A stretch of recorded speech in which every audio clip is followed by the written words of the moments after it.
ہمارے رب العالمین سورہ نساء میں آیت نمبر 4 میں اور آیت نمبر 5 میں فرماتے ہیں وَآتُوا النِّسَاءَ صَدُقَاتِهِنَّ نِحْلَةً فَإِن طِبْنَ لَكُمْ عَنْ شَيْءٍ مِّنْهُ نَفْسًا فَكُلُوهُ هَنِيئًا مَرِيًّا وَلَا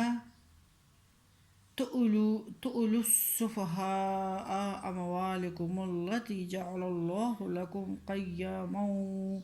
وارزقوهم فيها واكسوهم وقولوا لهم قولا معروفا اور عورت کو اس کے مہر خوشی سے دے دو، پھر اگر وہ اس میں سے تمہیں اپنی خوشی سے کچھ چھوڑ دے تو اس سے ذوق و شوق سے کھاؤ،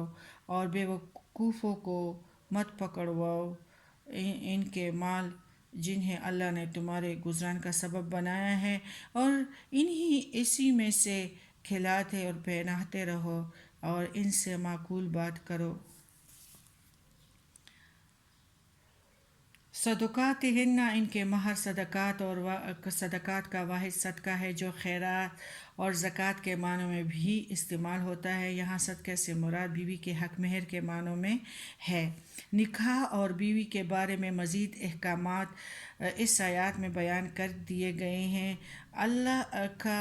ارشاد ہے کہ جن عورتوں سے نکاح کرو ان کے مہر خوشی سے خود ہی ادا کرو، خواہ کوئی تقاضا کر کے وصول کرنے والا ہو یا نہ ہو، گویا اگر تم ایسا کرو تو پھر یتیم لڑکیوں سے نکاح کرنے میں کوئی حرج نہیں۔ حرج تو اسی صورت میں ہے جب ان کے مہر دینے یا ان کے کسی حق کے ادا کرنے میں کوتاہی کا تمہیں اندیشہ ہو۔ اگر عورت اپنی خوشی سے مہر میں سے کچھ مقدار خاوند کو معاف کر دے یا وصول کر کے پھر خاوند کو ہی واپس کر دے تو اس میں کچھ حرج نہیں، خداوند اس خوشی سے۔ اور یا اگر ہمارے رب العالمین فرماتے ہیں کہ جو شوہر ہے وہ اس کو خوشی سے لے سکتا ہے، بیوی اپنے خاوند کو پورا مہر بھی معاف کر سکتی ہیں۔ ہنیئا مریئا، رچتا بچتا جو کھانا لذیذ ہو اور طبیعت خوشی کے ساتھ اسے قبول کر لے، اسے ہنیئن کہتے ہیں، اور مریئن یعنی اس کھانے کو کہتے ہیں جو ہضم ہو کر بدن کا جز اور صحت و قوت کا سبب بن جائے۔ چھوٹے بچوں کے بارے میں جس میں یتیم سب سے پہلے آتے ہیں، اللہ یہ حکم دیتا ہے کہ جب تک وہ بے سمجھ ہے ان کا مال ان کے حوالے نہ کرو جو اللہ نے انسانوں کے لیے سامان معیشت بنایا ہے، بلکہ ان کے مال کو پوری طرح ان کی مال کی حفاظت کرو اور خود برد ہونے سے بچاؤ۔ جب تک ان بچوں کو نفع و نقصان کی تمیز نہ آ جائے، وہ اپنا برا بھلا نہ سمجھ سکے، اس وقت تک انہیں اس مال میں سے کھلاؤ پہناؤ اور انہیں تسلی دیتے رہو کہ یہ سب مال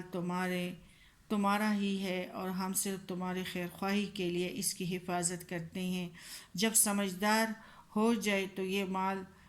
آپ لوگ ہو جائیں گے تو یہ مال تمہارے حوالے کر دیں گے۔ یتیم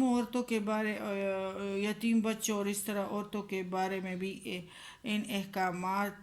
پر ہمیں غور و فکر کرنا چاہیے، اللہ سے دعا کرنی چاہیے کہ ہمیں ان پر عمل کرنے کی توفیق دے، کھلانا پلانا ہی نہیں بلکہ معقول بات بھی ان سے کرنی ہے، یہ بھی نیکی میں داخل ہے اور اس کا جواب دہ بھی ہم ہوں گے۔